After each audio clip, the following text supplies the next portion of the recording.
Hello, good afternoon, everyone. My name is Jessica.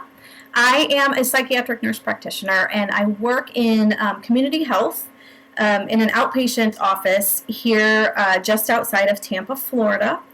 And I was asked by the awesome ladies at the Love Will Foundation to help them out with this new project. And I'm super excited. I'm very grateful to have been asked to help out. And so basically what we're going to do is every month we're going to have a different topic that relates to mental health. And I'm going to post just a short video kind of discussing that topic, just providing information, hopefully answering some questions that you might have, and just kind of getting the information out there so that more people know more about mental health and how to access care and, different things like that.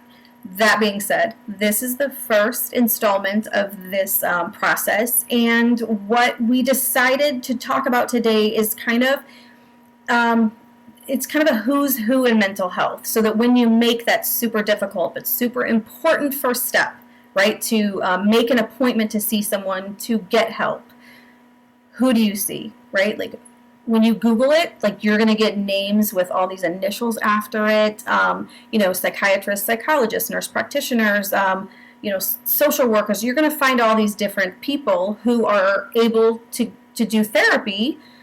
So which one do you see? So I'm going to try and just kind of choose the most common things that you're going to see and explain what these people do so that you know what to ask for. So first thing I'll talk about is therapy. If you're looking for therapy services, so someone to talk to, someone who can help you work through, a situation, something that happened in your past, whatever it might be, you're looking for someone to help you and guide you through that process. So those therapists can have many different educational backgrounds. Two of the most common that you're going to see are LMHC and LCSW. So an LMHC is a licensed mental health counselor. That person has a master's degree in mental health counseling. They are specifically trained for psychotherapy. They work in a very collaborative approach to therapy with their patients. So they try and find the best way to provide, the most positive outcome for their patients. They are specifically, like I said, trained in mental health counseling, but then they can also specialize, whether that's in marriage counseling, substance abuse counseling, so they can kind of specialize even further.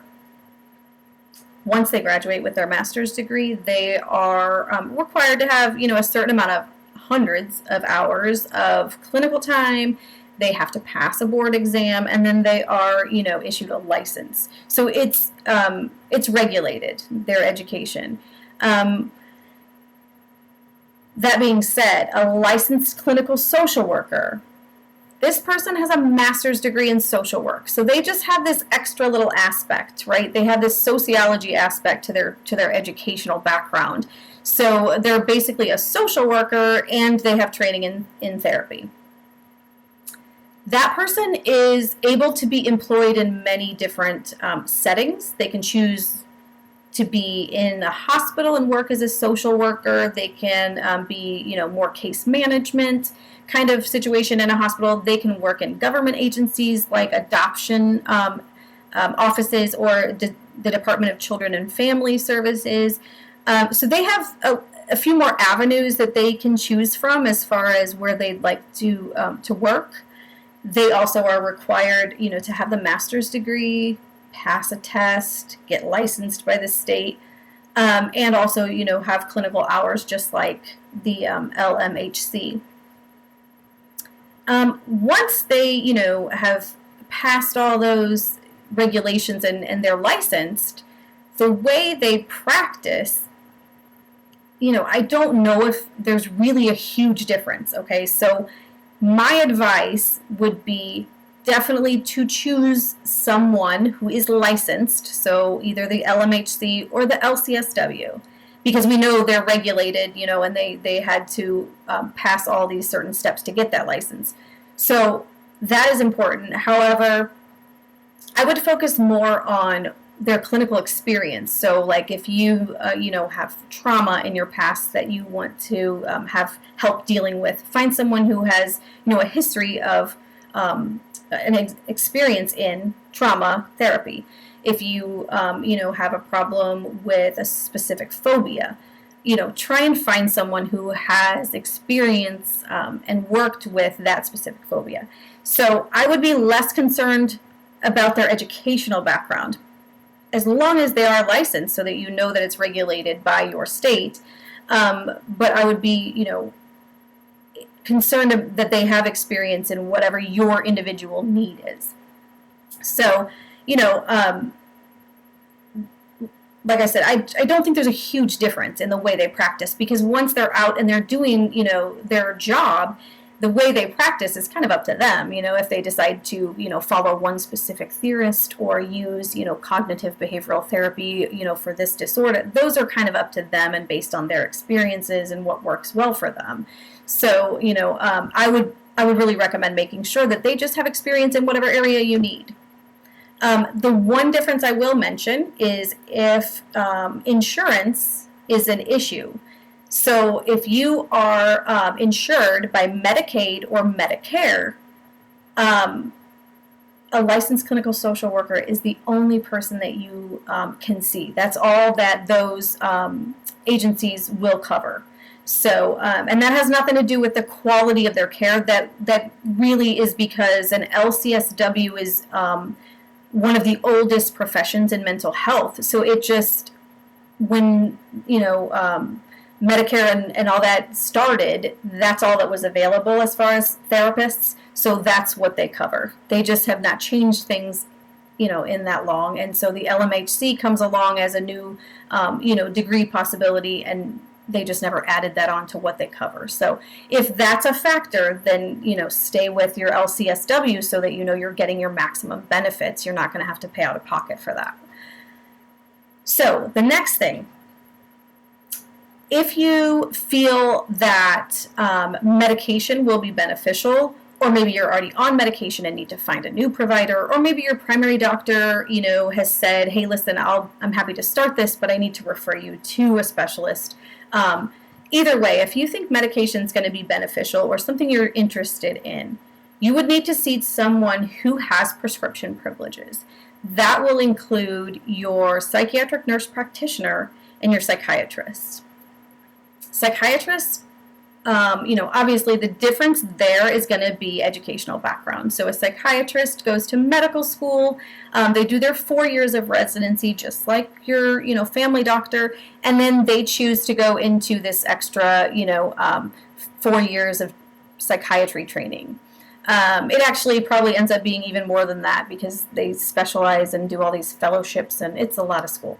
But anyway, they have that specific training in psychiatry.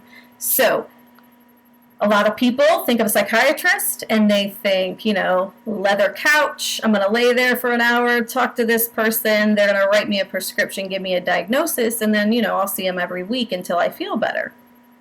Does that happen? It might. These days, I think it's few and far between. Psychiatrists can do therapy. They can also, diagnose and treat patients.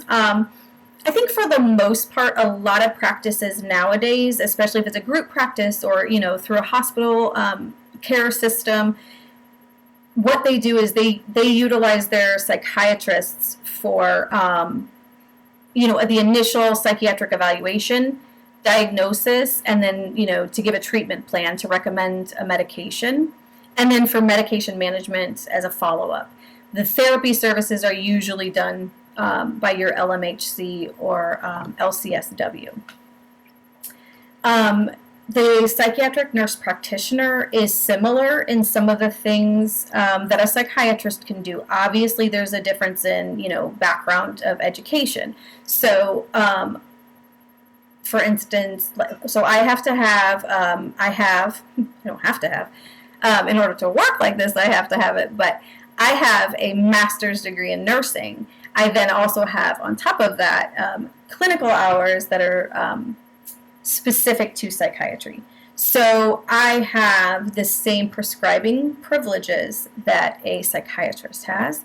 I also, can do the initial evaluation and recommend a diagnosis and treatment plan.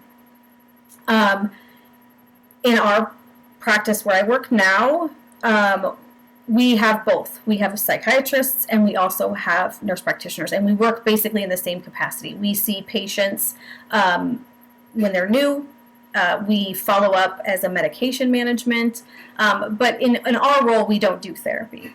The nurse practitioner, psychiatric nurse practitioner, is trained to do therapy. We had extensive training in both individual and group therapy.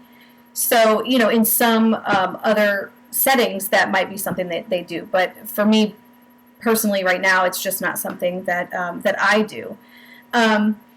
Some of that, is financial, because it's just it's more lucrative for them to have the psychiatrist see more patients rather than spending an hour or more with therapy services. So it just kind of depends on the practice and what they prefer as far as that goes. The other one that I want to touch on just quickly is a psychologist, because some people do see psychologists who they can perform therapy. So a lot of them, if they decide to go the therapy route, they will have like a private practice, sometimes a group practice, and they do therapy. So they have a master's degree and usually a doctorate in psychology.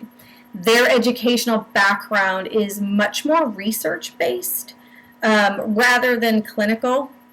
So they don't have a lot of clinical hours with patients like a psychiatrist or an NP would have, but they still do have a lot of training as far as therapy.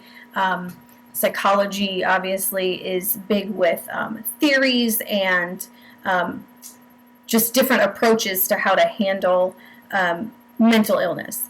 They also are the only ones that are trained to do all of those psychological assessments.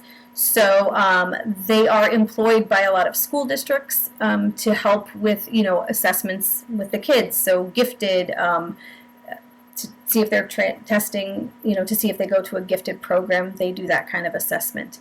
So IQ testing. Sometimes they will help test the students for like learning disabilities. But psychologists, that's one of the main trainings, is they do all of those different psychological testing that we then will refer our patients to if we feel they need it. They also often become professors at colleges of psychology, or again, they go into research. So they work for pharmaceutical companies, just all over in different areas of research.